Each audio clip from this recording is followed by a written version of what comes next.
Здравейте! Така, включвам се с малко повече новини от градинката днеска.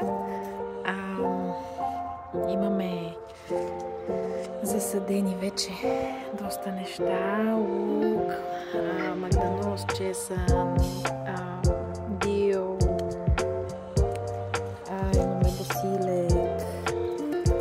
Днес ще садим моркови. Остана ни малко местенцето тук.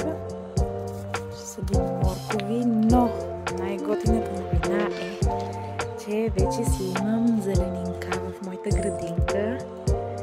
Имам си излиза единия вид зелена салата. Доста бързичко излиза. Излязъл е другия вид зелена салата. Така. И това са репичките. Репичките са тук. Доматите растат. Това са чери доматки, да, ама все пак растат за сега.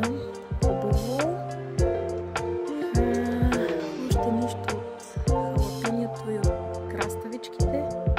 Ама, that's okay. Знам, че време им трябва на тях със сигурност, но днеска ми изненада, че има чесънче. Тук се е показало чесънче, така че вчера ги би градушка, ама са си добре. Нищо им няма. И така.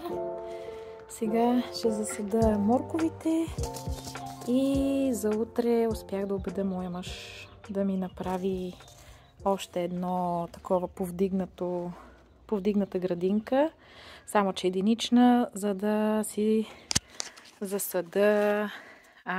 засада дини. Ще имаме бостан. Очаквайте включване от засаждането на дините. Така.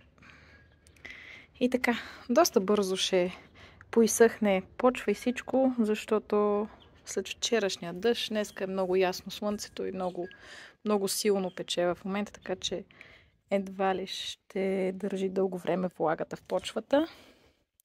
И така. Започвам с морковите, да се забавлявам.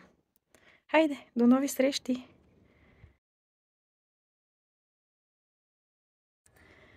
Колко са това? 1, 2, 3, 4. 4 лихички за морковчетата. Ето ги. Уа! Ще стане страшна работа.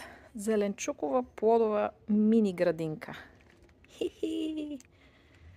Много е хубаво. Дано нещо се получи. Стискам палци.